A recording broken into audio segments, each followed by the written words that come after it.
क्या काम का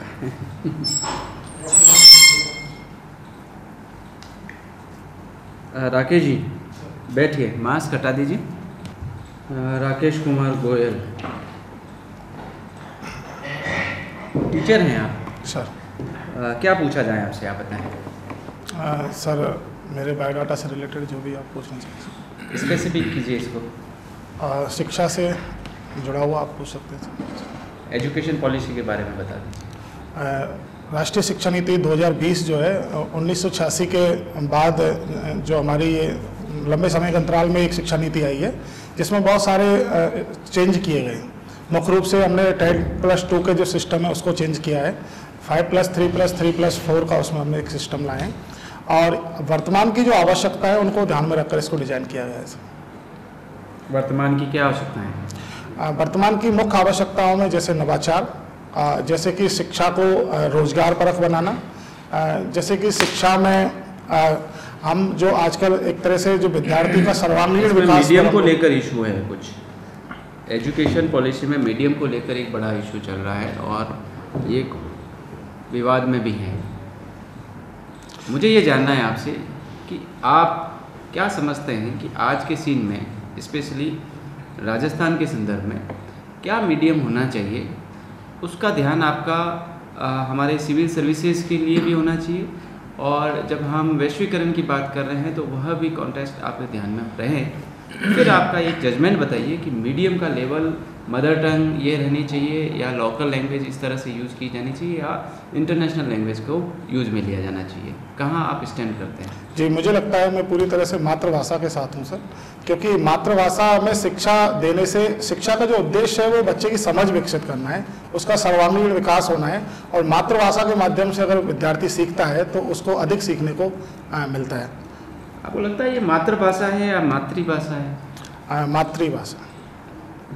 प्रोनाउंसिएशन को लेकर अगर हम हिंदी में कंफ्यूज हैं और हमारा प्रोनाउंसिएशन प्रॉपर नहीं है तो फिर इंग्लिश में तो कैसे हो पाएगा?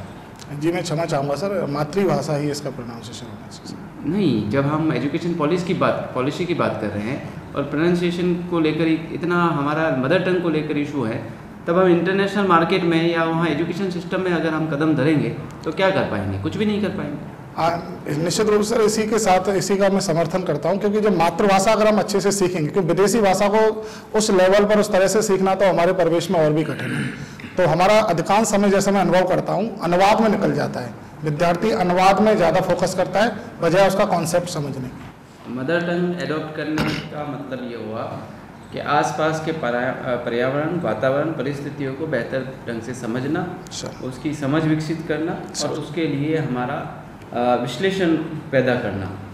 लेकिन आज की जो आवश्यकता है, जो मेरा निजी विचार है, वो ये है कि मदर टंग को भूल जाओ। वो स्वाभाविक है कि वो बच्चा सीखेगा क्योंकि वह परिवार से उसको सीख करके आगे बढ़ रहा है। लेकिन आवश्यकता की जब बात की जाती है तो इंटरनेशनल लैंग्वेज अनिवार्य हो जाती है, और मुझे लगता है कि ये एजुकेशन पॉलिसी ठीक नहीं है, क्योंकि यहाँ पर हमें जो प्रपोज किया गया है वो मदर टंग को लेकर ज़्यादा उसकी महत्वपूर्ण भूमिका को रखा है। तो आप ये बताएं कि अगर आप मदर टंग के फेवर में हैं तो फिर कैसे इसको जस्टिफाई करेंगे? सर, मदर टंग भाषा का माध्यम है। अन्य भाषाएं सीखने की शिक्षा नीति में कोई मनाही नहीं है। हम विदेशी भाषा भी सीख सकते हैं। त्रिभाषा फॉर्मूला में 3 भाषाएं सीखने की हमें बताया गया है। तो भाषा का माध्यम के रूप में मदर टंग की बात की गई है। और भाषा सिर्फ सीखने का माध्यम नहीं है, संस्कृति का भी संवाहक है, और संस्कृति का संवहन करती है, संस्कृति को आगे बढ़ाती है। उस रूप में भी हमें मदर टंग को मैं सर प्राथमिकता के रूप में देखता हूँ। बाकी अन्य भाषाएं सीखने में शिक्षा नीति में कहीं भी मना नहीं किया गया है सर। मैं आपकी बात से सहमत नहीं हूँ सर, नहीं हूँ सहमत। आपकी बात से मैं एग्री नहीं करता।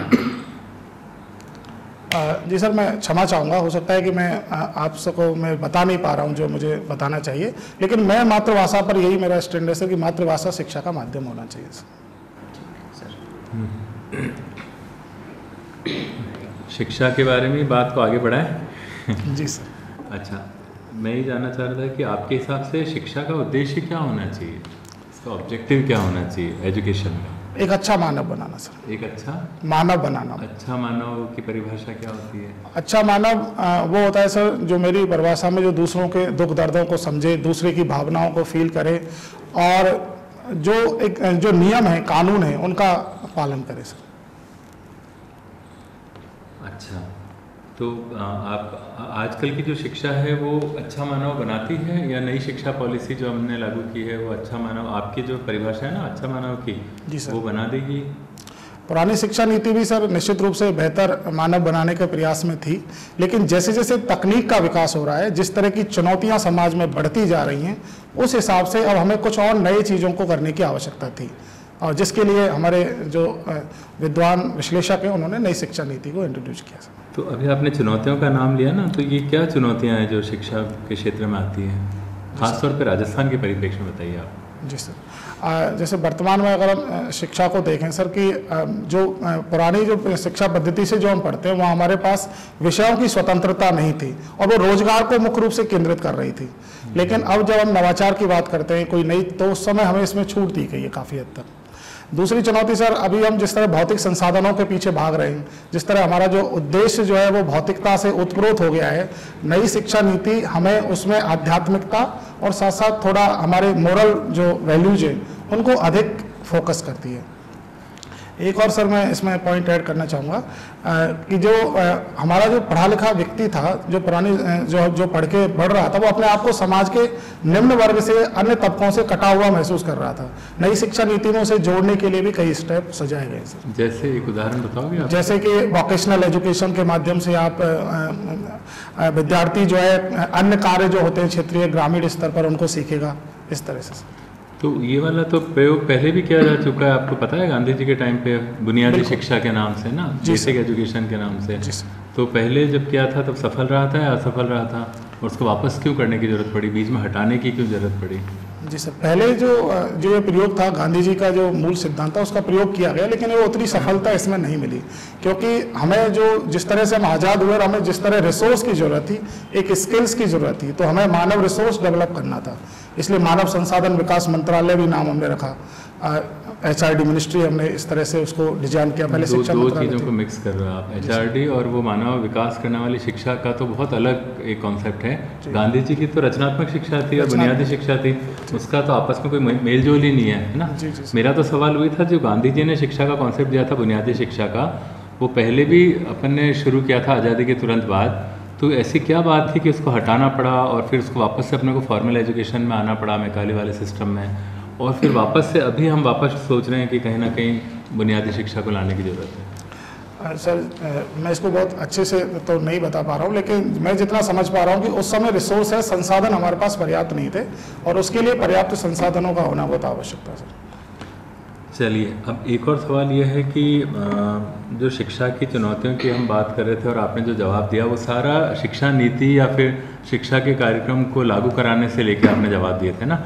मैं और चुनौतियों के बारे में जानना चाह रहा था कि क्षेत्र स्तर पे शिक्षा से जुड़ी हुई प्रॉब्लम या उससे जुड़ी हुई चुनौतियाँ क्या क्या है? सर मैं फील्ड लेवल पे किस तरह के चैलेंजेस हैं शिक्षा को, लोगों को शिक्षा से जोड़ने के लिए? जी सर, इसमें पहली चुनौती मैं देखता हूँ ड्रॉप आउट केसेस सर। शिक्षा को बीच में छोड़ देने की प्रवृत्ति बहुत ज़्यादा है, विशेषकर वंचित वर्ग के लोग इसमें सबसे ज़्यादा चुनौतीपूर्ण स्थिति में है सर। दूसरी में संसाधनों की अवसंरचनात्मक चुनौतियाँ देखता हूँ सर, कि जहाँ प्राइवेट स्कूल्स के पास जितना इंफ्रास्ट्रक्चर है उतना सर सरकारी स्कूल्स के पास उतना इंफ्रास्ट्रक्चर नहीं है। कुशल प्रशिक्षण की भी आवश्यकता सर मैं इसमें देखता हूँ, जितनी ट्रेनिंग पर्याप्त मात्रा में मिलनी चाहिए, विशेषकर प्राइमरी एजुकेशन में शायद उतनी प्रॉपर ट्रेनिंग नहीं है सर। ये मैं चुनौती देखता हूँ सर। तीसरा क्या है, शिक्षा तो दे रही है लेकिन रोजगार से उसको जोड़ नहीं पा रही है, इससे बहुत सारे विद्यार्थी इससे जोड़ नहीं पा रहे हैं सर। तो ये एक चुनौती में ग्राउंड लेवल। अच्छा, शिक्षा और रोजगार का कोरिलेशन आपने बता दिया। मैं शिक्षा और जन सहभागिता का कोई रिलेशन है और इसके लिए कुछ प्रयास सरकार ने किए हैं? अगर किए हैं तो क्या है वो, कोई इस तरह की कोई व्यवस्था हो तो बताइए। जी सर, जन सहभागिता का जनता का जो सहभागिता उसमें होनी चाहिए एजुकेशन में। एजुकेशन में, और उसमें भामाशाहों के माध्यम से सरकार तमाम तरह के कार्य करवाती है, उनकी योगदान देती है।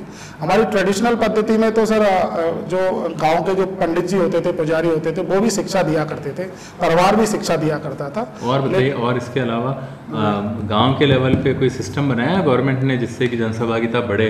ऐसा कोई सिस्टम का पता है आपको शिक्षा में, स्कूल से जुड़ा हुआ कोई नियम या कुछ नहीं पता है आपको? ठीक है, चलिए स्कूल की बात है, थोड़ा सा स्कूल के बारे में पूछ लेते हैं। आप स्टेट गवर्नमेंट में है या? जी, मैं केंद्रीय विद्यालय में काम करता हूँ। तो आपके यहाँ तो मिड डे मील नहीं चलता होगा? जी नहीं चलता। नहीं चलता? जी नहीं। चलो नहीं भी चलता तो भी आप बताइए, अभी आपने ड्रॉप आउट की बात की और मिड डे मील नाम तो सुना ही है, आपको लगता है मिड डे मील से ड्रॉप आउट बच्चों पे की संख्या में कमी आई है, कुछ फायदे लगते हैं आपको? जी बिल्कुल मैम, मिड डे मील कार्यक्रम प्रारंभ होने के बाद से ड्रॉप आउट केसेस की संख्या कम हुई है। स्पेशली गर्ल्स या बॉयज़ ऐसा? हाँ, स्पेशली मैम इसमें गर्ल्स चाइल्ड को ज़्यादा फायदा मिला है और दलित वर्ग जो है, वंचित वर्ग है, उनको अधिक इसमें लाभ मिला है। चलिए, क्योंकि शिक्षा हम आपने एमए हिंदी में किया है। जी मैम। हिंदी में जो पद्य साहित्य उसको कितने भागों में बांटा गया है, थोड़ा आइडिया है इसको?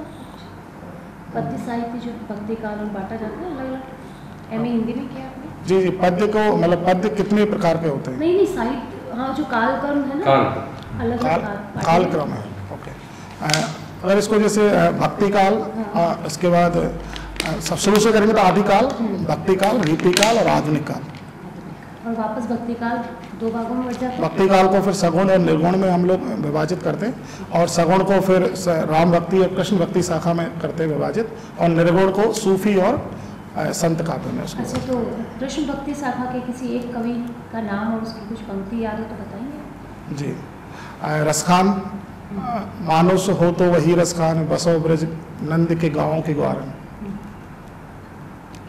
और बिहारी कौन से काल के?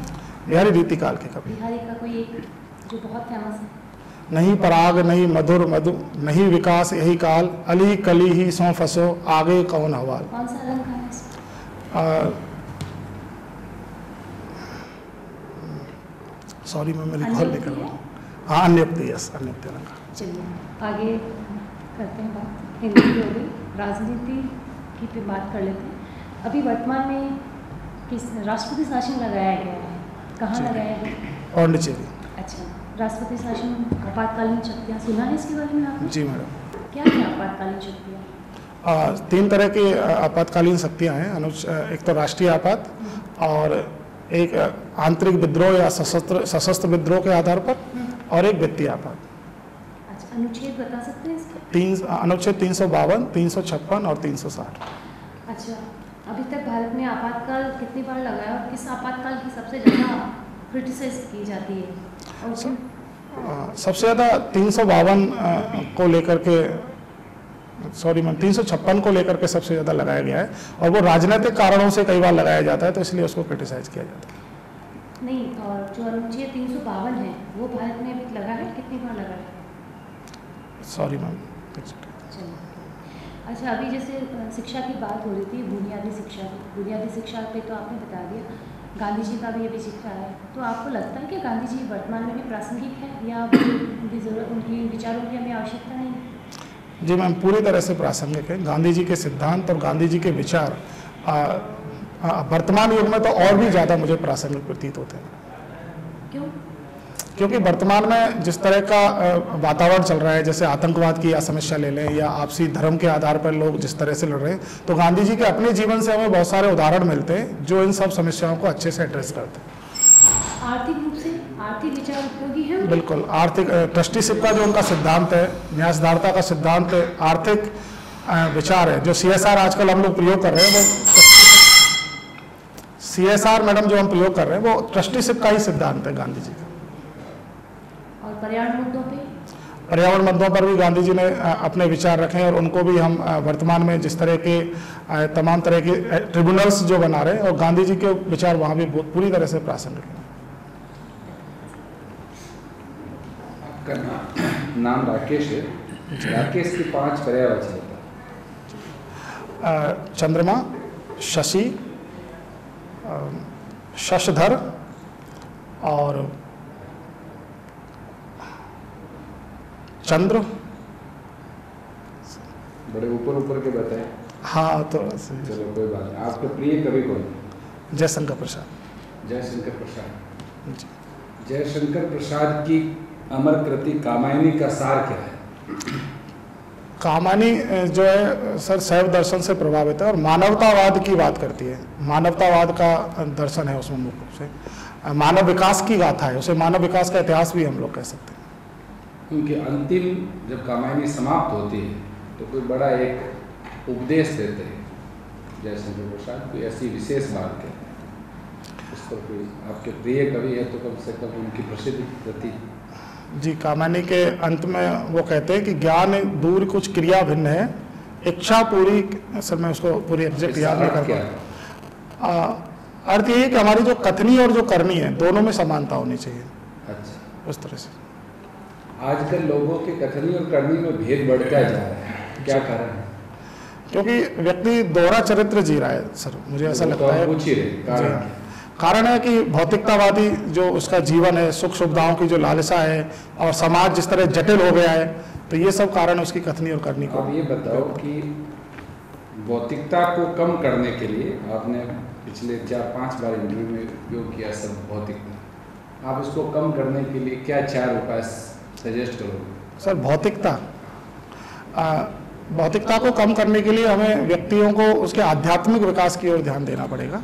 हमें उन्हें बताना पड़ेगा कि जो ये जितनी भी चीज़ें हैं इनका कोई एंडलेस है, इनका अंत नहीं है। तो हमें कहीं अपने आप को एक समझाना पड़ेगा कि किस तरह से हमारे जो पूर्वजों ने और किस तरह से इस चीज़ को हमने भौतिकता का क्या आशय समझते हो? भौतिकता का मतलब संसार के जो सांसारिक साधन है उनको ज़्यादा ध्यान देना, उनको एकत्रित करने पर अधिक ध्यान देना। एकत्रित करने पर ध्यान। जी, अच्छा। तो आप मतलब किस सीमा को मानोगे कि यहाँ जाके व्यक्ति को रुक जाए चाहिए, वो क्या सीमा का क्या मापदंड आपके अनुसार क्या? इसमें सर साधु इतना दीजिए जामे कुटुंब समाए, मैं भी भूखा ना रहूं, साधु भी भूखा न जाए, वो मेरे हिसाब से एक सही परिभाषा भौतिकता की। डायरी भी लिखते हो आप? जी सर। आपने लिखा है डायरी लेखन, कोई प्रसिद्ध डायरी का नाम बता सकते हो जो आपने पढ़ी हो किसी की? सर सॉरी सर, नहीं पढ़ी। एक्चुअली मैं डायरी लेखन ये पुराना मेरा वो मैं कविता लेखन था उसमें। और लास्ट प्रश्न है मेरी तरफ से। आजकल स्कूल में ऐसी बहुत सारी घटनाओं का अखबार में जिक्र होता है कि जिस पर टीचर पर कई प्रकार के आरोप आए हैं, अथवा जो भी एक व्यवहार नहीं होना चाहिए बच्चों की गुरु और शिष्य के जगह, उनके बीच में कई प्रकार के आरोप भी आए हैं, कई टीचरों को जेल भी जाना पड़ा। तो अभी शिक्षकों की मानसिकता इस प्रकार की बदल रही है, इसको रोकने के लिए आपके अनुसार शिक्षा जगत में स्पेशली एक शिक्षक के क्या मापदंड होने चाहिए? कोई 4 मापदंड बताओ जिससे पुनः एक उसकी महिमा और गरिमा बन जाए। शिक्षकों के बीच में कुछ उदाहरण ऐसे मिलते हैं सर। इसमें 4 मापदंड मैं ये कहूँगा, एक तो उनका जिस तरह से हम एकेडमिक रिकॉर्ड देखते हैं उसी तरह उनका एक नैतिक रिकॉर्ड भी रखा जाना चाहिए, होना चाहिए। दूसरा, जो शिक्षक है उनके साथ इस विषय में 0 टॉलरेंस की नीति हमारी होनी चाहिए। तीसरा, शिक्षकों के समय समय पर प्रशिक्षण की व्यवस्था होनी चाहिए, सेंसिटाइजेशन होना चाहिए, विशेषकर गर्ल्स को लेकर के उनका ट्रेनिंग पूरी होनी चाहिए। और चौथा, शिक्षक का जो पेशा है उसकी गरिमा को पुनः स्थापित करने के लिए समाज की तरफ से स्वीकृति भी आनी चाहिए। समाज उस पेशे को फिर से उसी सम्मान के साथ देखे जिस तरह का सम्मान पुराने समय में मिला करते थे। आप कहते हैं पैसा पेशा, दोनों में क्या डिफरेंस है? पैसा धन, मनी सर, और पेशा मतलब व्यवसाय। आपका शिक्षक का क्या प्रोनाउंसिएशन होगा इसका? शिक्षक का क्या होता है, पैसा या पेशा? सर एक पेशा है। पेशा। फिर प्रोनाउंस कीजिए इसको। जी सर, वापस रिपीट कीजिए। पेशा। ई प्रशासन सुना है आपने? जी सर। देखिए क्या है, आप इस सिस्टम में आ रहे हैं, जब आप हिंदी की बात करते हैं इतिहास में चले जाते हैं और थोड़ा सा परंपरागत तरीके से जीवन को जीना सहज रूप से स्वीकार कर लेते हैं। लेकिन आज तो टेक्नोलॉजी का ज़माना है, ऐसी कौन सी तकनीक है जो आप अब यूज़ कर रहे हैं? शिक्षा के क्षेत्र नहीं, अपने जीवन के क्षेत्र में। जीवन के क्षेत्र में सर जैसे मोबाइल, टीवी, कौन कौन सी टेक्निक हैं? इंटरनेट वगैरह सब यूज कर रहे हैं। ऐसे बताइए कौन कौन सी टेक्निक हैं? इंटरनेट, कंप्यूटर, और एक हम लोग व्हीकल मतलब मशीन यूज करते हैं, व्हीकल्स है, एरोप्लेन्स है, बहुत सारी तकनीक है यूज करते हैं। जीपीएस नाम सुना है? GPS, इसी तरह से ब्लूटूथ नाम सुना है, वाईफाई सुना है, वाईफाई यूज ये तकनीक हैं। जी। ऐसी कौन सी तकनीक हैं जो आप एजुकेशन डिपार्टमेंट में रहते हुए यूज़ करते हुए आ रहे हैं? एजुकेशन डिपार्टमेंट में हम लोग सीसीटीवी कैमरे भी आजकल लगे हुए हैं सर, इस तरह से। आप क्या यूज़ कर रहे हैं? हम लोग तो सर ये सर वाईफाई वगैरह सारा यूज कर रहे हैं। वाईफाई हो गया, ये ब्लूटूथ हो गए, ये सारी तकनीक आजकल हम लोग, प्रोजेक्टर है, सारा स्मार्ट क्लासेज है, स्मार्टफोन्स हैं, ये सभी आजकल शिक्षा के अंग बन गए। अभी जब कोरोना काल रहा और लॉकडाउन का समय रहा, तब ऐसी कोई तकनीक यूज़ नहीं की स्टूडेंट को पढ़ाने के लिए? गूगल क्लासरूम यूज किया हमने, गूगल मीट के थ्रू हमने बच्चों को पढ़ाया, जूम ऐप्स के थ्रू सर हमने बच्चों को पढ़ाया। कुछ हमारे अपने सिस्टम डिपार्टमेंट ने ऐप कुछ डेवलप किए, उनके माध्यम से भी हमने सर बच्चों को पढ़ाया। आप केंद्रीय विद्यालय में हैं। अच्छा। केंद्रीय विद्यालय में केंद्र के स्कूल हैं, और जबकि हम दूसरी तरफ आप प्रतापगढ़ में पोस्टेड हैं, उदयपुर में। तो आप ये देखते हैं कि उदयपुर में भी ही स्टेट गवर्नमेंट के स्कूल हैं, दोनों में क्या आप अंतर, क्वालिटी वाइज क्या आप डिफरेंस पाते हो? और अगर आप प्रशासन में आओगे तो कैसे आप उसकी पहचान, क्योंकि आप अभी कर चुके हो, तो फिर उसको बदलोगे कैसे? अंतर तो मैं ये देखता हूँ सर कि हमारे पास रिसोर्सेज काफ़ी अच्छे हैं, और विशेष रूप के हमारा जो सिस्टम है, प्रशासनिक जो ढांचा है स्कूल एजुकेशन का, वो काफ़ी सख्त है सर, काफ़ी व्यवस्थित है। तो उसकी वजह से हमारे यहाँ सारी चीज़ें मॉनिटरिंग से लेकर के सारे काम बेहतरीन ढंग से होते हैं। स्टेट स्कूल्स के साथ हमारे पास जो बच्चे भी आते हैं सर, वो भी थोड़ा सा कैटेगराइज वाइज उनका अलग अलग तरह की कैटेगरी के आते हैं। स्टेट स्कूल के बच्चों के साथ बहुत चुनौतियाँ ज़्यादा हैं, वहाँ इंफ्रास्ट्रक्चर भी कमज़ोर है, साथ साथ बच्चों की जो दो बिंदु बताओ ताकि उस पर आप ये बता सको कि जब आप प्रशासन में आओगे तो उन पर इस तरीके से आप रणनीति बना के काम कर पाओगे। मैं सबसे पहले तो सर उस विद्यालय का एक वार्षिक प्लान बनाऊंगा, बेहतर वार्षिक प्लान, जिसको मुझे एग्जीक्यूट कराना है। जो ऐसी बात बताइए जो नहीं है अभी। जी सर। एनुअल प्लान तो आज भी स्कूल में बनता है। हमारे यहाँ सर एक पैनल इंस्पेक्शन का कॉन्सेप्ट है। पैनल इंस्पेक्शन में क्या होता है कि 4-5 ऑफिसर्स आके 3 दिन स्कूल का फुल डे ऑब्जर्वेशन करते हैं, 2-3 दिन। तो ये एक अच्छा तरीका है जिसके माध्यम से उस स्कूल की सारी प्रॉब्लम्स को हम लोग समझ सकें। इसके अलावा हमने क्लास का एक मॉनिटर बना रखा है, क्लास मॉनिटर से अलग, और वो सीधा एवरीडे प्रिंसिपल्स को रिपोर्ट करते हैं कि आपकी क्लास में किसने क्या पढ़ाया, क्या हुआ, और उस रिपोर्ट के आधार पर प्रिंसिपल टीचर्स को आगे गाइड करते हैं। अब आप SDM बन गए, इसको एग्जीक्यूट कैसे करेंगे? तो सर मैं इस तरह के व्हाट्सएप ग्रुप भी बना सकता हूँ, या इस तरह से इसको बना करके और उनका रिपोर्टिंग अपने यहाँ करवा सकता हूँ, या मैं हर स्कूल से एक बच्चे का चयन कर सकता हूँ जिसके माध्यम से मैं वहाँ के स्कूल की डे टू डे। ठीक है, all the best. Thank you sir.